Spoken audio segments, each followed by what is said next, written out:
साथी अध्यक्ष जी और हमारे मधुर साथियों, हम लोग किसी कीमत पर एकता को टूटने देना नहीं चाह रहे थे कि 8 यूनियन एक साथ रहे, मजदूर के साथ कंधे पे कंधे तब तक मिला के चले जब तक इनकी समस्या का हल नहीं हो जाती है। लेकिन हमें दुख की बात है कि इंटक के लोग ने जो कार्रवाई सब दिन करते रहे, वही कार्रवाई फिर दोबारा कर दिए मजदूर विरोधी, जबकि उनकी सारी भावनाओं को हमने कदर किया, अखबार में दे दिया कि वार्ता होनी चाहिए, पहल किया कि वार्ता होनी चाहिए।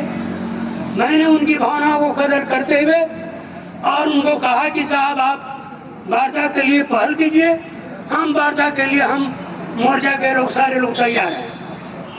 साथियों, उनके पहल पर वार्ता में हम लोग गए, नहीं तो हम लोग वार्ता में जाने वाले नहीं थे।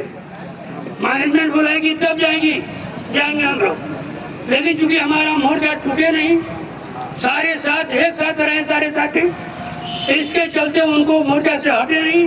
उनकी भावनाओं को हमने कदर करते हुए और हम लोग वार्ता में गए थे, और वार्ता में जो हमारे साथियों ने तय किया और वो भी उस फैसला में साथ थे कि आप 2 बिंदु पर लिखे दो कि वेतन कब तक मिलेगी।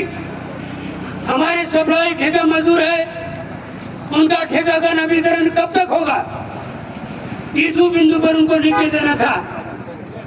और उन्होंने लिख करके बोला कि हम देंगे,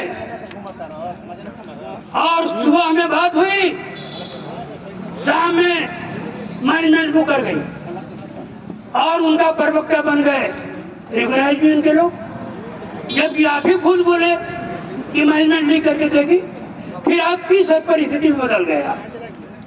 ये तो मजदूरों के साथ आपने धोखा दिया।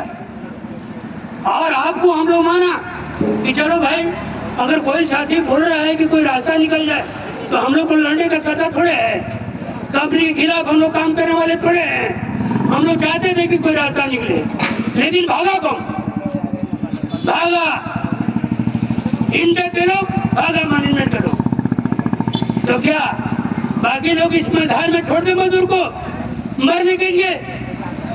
इसलिए हम लोग आज फिर फैसला लिए साथियों, हमारी यह दफ्तर में, हमारी दफ्तर में सारे साथियों की मीटिंग हुई, इंटक को छोड़ करके हम लोग फैसला लिए कि जब तक मजदूर को लड़ाई हम अंतिम मंजिल तक पहुंचाएंगे नहीं, जब तक मजदूर जीतेगा नहीं, चाहे इसके लिए जितना भी कुर्बानी देना होगा हम पीछे नहीं हटेंगे, चाहे इसके लिए जो भी हो जाए।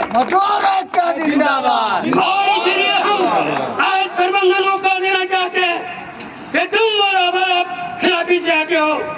तुम जिस तरह से वादा किया था कि हम 2 बिंदु पर लिख के देंगे, टाइम बाद समय पर देंगे, तुम शायद आज शाम तक आओगे दिल्ली में, तुम्हारा एजेंट हेडक्वार्टर में होगा चाहे डेरा में होगा, और हम उनको कहना चाहते हैं कि जो वादा किए हो उस वादा पर तुम कायम करते हो। और हमारे साथी जितने भी यूनियन में हैं, सारे लोगों को जल्दी वार्ता करो, और जो कमिटमेंट किया हो उस पर तुमको कायम बनाना पड़ेगा, तुमको लिखित देना पड़ेगा, और नहीं लिख के दोगे लड़ाई की कार्रवाई आगे बढ़ती रहेगी और हम पीछे हटने वाले नहीं है, चाहे जिसके लिए जो भी हो जाए।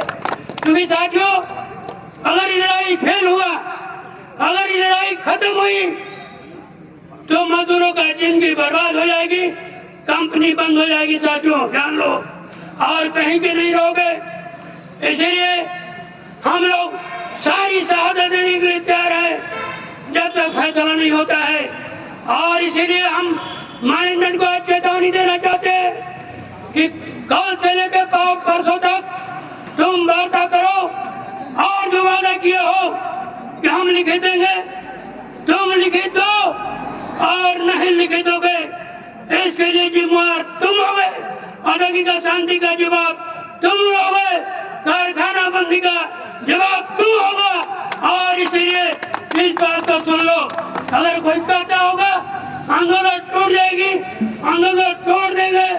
आज 25-30 साल का इतिहास है, कि जब मोर्चा एकजुट रहा है, लड़ने वाले एकजुट रहा है, लड़ाई कोई का माई का बाप माई का लाल पैदा नहीं हुआ, लड़ाई टूट जाएगी। और आज हम यही आह्वान कर दिया है कि जब तक समानजनक समझौता नहीं होगा, हम लड़ाई से पीछे नहीं हटेंगे। चाहे इसके लिए हमको जो भी कुर्बानी देना पड़ेगा हम देंगे।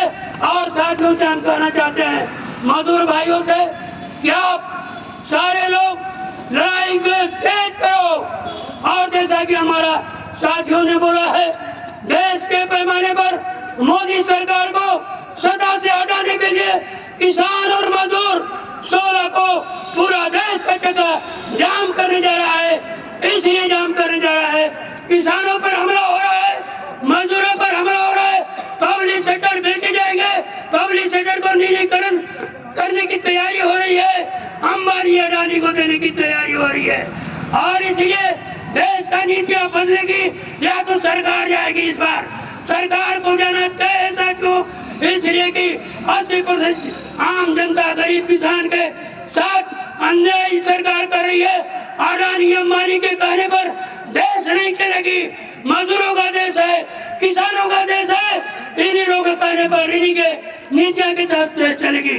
और इसलिए साथियों 16 तारीख को देश का पूरा चक्का जाम होने जा रहा है। किसान ग्रामीण बंद करेंगे, पब्लिक सेक्टर के मजदूर उस दिन कारखाने में नहीं जाएंगे, प्राइवेट सेक्टर के मजदूर हड़ताल पर रहेंगे, देश का पूरा चक्का जाम रहेगा। और इंडिया गठबंधन की सरकार बनेगी। नीतीश और इकादुका के इधर उधर जाने से इंडिया गठबंधन को कोई असर नहीं पड़ने वाला है। मोदी को 2024 में जाना है साथियों, इसलिए जाना है। देश के मजदूर, किसान और 80% जनता परेशानी में है, नौजवानों को काम नहीं मिल रहा है, जो काम था सारा का सारा खत्म होने जा रहा है। इसलिए देश का आवाम एक साथ खड़ा होगा। और हमारे साथी ने 22 तारीख को फैसला दिया है, बीजेपी के गैर को घेरेंगे। हम लड़ाई से पीछे हटने नहीं जा रहे हैं साथियों। और एक बार मैनेजमेंट को हम चेतावनी देना चाहते हैं, कल से परसों तक तुम हमारे साथ, हमारे साथियों के साथ वार्ता पर बैठो, सम्मानजनक समझौता करो। हम नहीं चाहते हैं कि कंपनी बंद हो, हम चाहते हैं कि कंपनी में काम हो, लेकिन तुम्हारे चलते कंपनी बंद है। तुम लगातार आश्वासन देते रहा, तुमको पूरा मौका दिया गया ठेका मजदूरों का समस्या को हल करने का, वेतन देने की समस्या को हल करने का, लेकिन तुमने कुछ नहीं किया। और इसीलिए पिछली मीटिंग में हमने कहा था, तुम जाके दिल्ली में सब रिजाइन करो, तुमसे ऐसी चीज नहीं चलेगा, सरकार को धोखाते रहो। तुम रिजाइन करोगे तो सरकार को फैसला लेना पड़ेगा एचईसी के बारे में। इसलिए तुम आते हो, आना है तो आओ, और नहीं तो दिल्ली में रिजाइन करो, और नहीं तो हमारा सम्मानजनक समझौता को तुमको करना होगा। कल से परसों तक फिर मोर्चा के लोगों को बुलाओ, बैठक करो, और नहीं तो हमारी कारवां पीछे हटने वाला नहीं है। इनकलाब जिंदाबाद। धन्यवाद।